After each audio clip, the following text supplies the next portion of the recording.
Hi everybody, Rad Mom here. Welcome to the garden.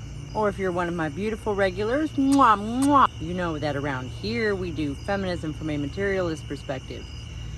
And tonight we have something very specifically that, addressing a point that I think is not, it's just not said often enough.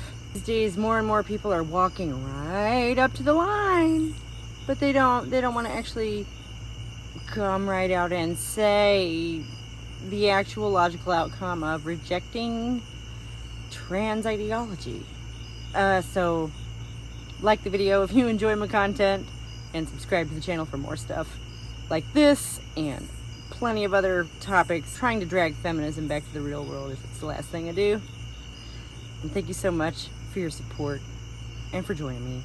We have a detransitioner on the channel here tonight. I actually do not know her name, but this clip's been making the rounds for a while because it's very impactful. She's very articulate and does a very good job of telling us a dark story but it has a happy ending. Let's hear it. When I was in my early 20s, I lived in Olympia, Washington, and I had a girlfriend at the time, and she told me, "You are a boy."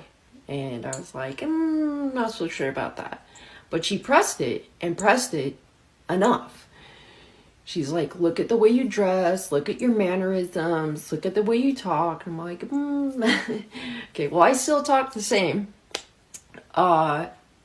Still have these same mannerisms.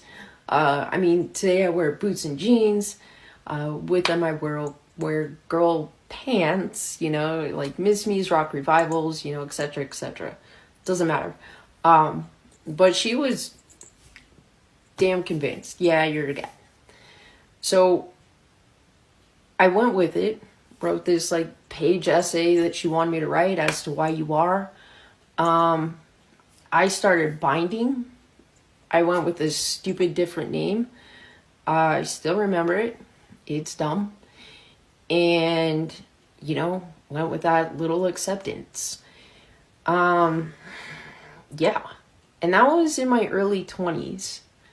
Once I broke up with her, got away from those friends, I wanted nothing to do with that. And I immediately stopped. And I thought I was so glad that I am who I am today. Thank God.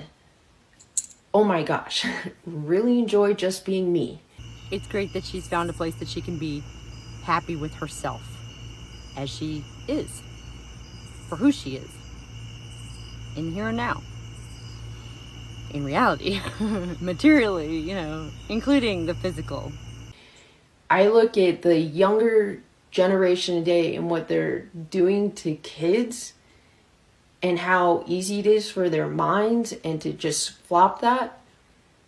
And it's like a mental delusion. She does believe that it's a mental delusion. That it is.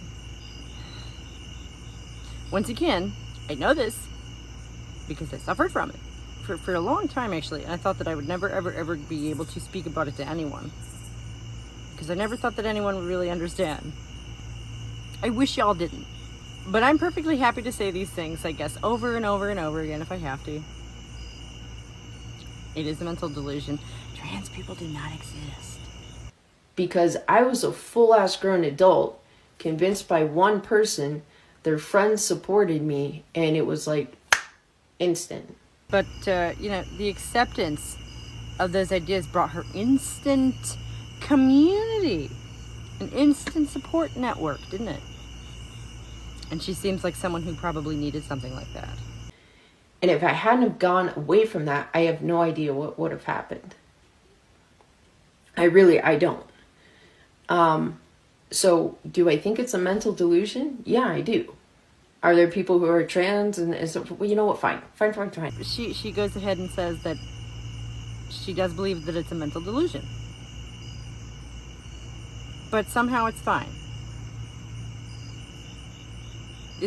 I'm not sure if this is some sort of lingering cognitive dissonance, maybe, or maybe she just doesn't want to cross that line because she doesn't want to pick a fight with crazy people. Either one of those two is plausible and relatable to me. You have to ride that train of thought all the way to the last station. Otherwise, we're not going to get there. If that happened to me in my early 20s and I was convinced that quick, imagine these younger kids with just like a single teacher telling them, you are not a boy, you're a girl, or the other way around. Find a way to test for it, or shut the fuck up.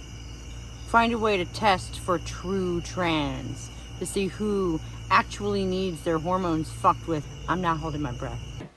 But I really do feel like it's not okay, and especially for the younger kids.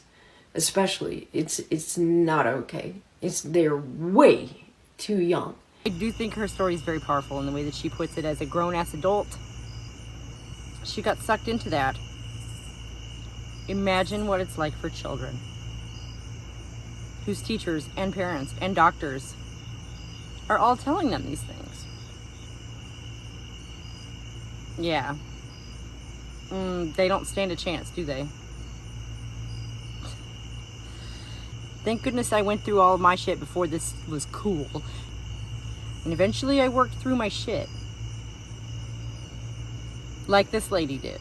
And I think that more of these young people should be given the option of growing up on their own terms instead of being pushed down a medical pathway.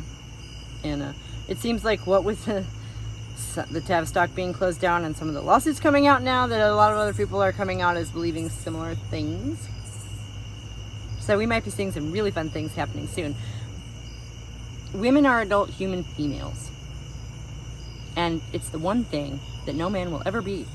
And the mainstream enabling these people is so cruel, and they're profiting off these people's solutions. It's sick. We have to say it. But we have to say it. Trans is not real. They are people, but they are not trans. It's not a thing. It's up here. And I don't mean that, oh, it's the male brain trapped in a female's body or whatever. No, because all that demonstrates is that you have that sort of brain in a female body. Naturally. Sorry, if you're not female, you can't be a woman. If you're not male, you can't be a man. What exactly that means beyond that? Hey, it's the 21st century. We're reevaluating everything else. Sure, let's do it. I'm down. Like the video if you agree with me that we need to carry this argument all the way to the end. Thank you so much for sticking with me through this. Subscribe to the channel for more feminism from a materialist perspective, and I will see y'all next time. Bye! Oh, real quick. Starting next week, I'm going to be uploading on Wednesday and Saturday mornings instead of Tuesday and Friday, so hope to see you there. Bye-bye.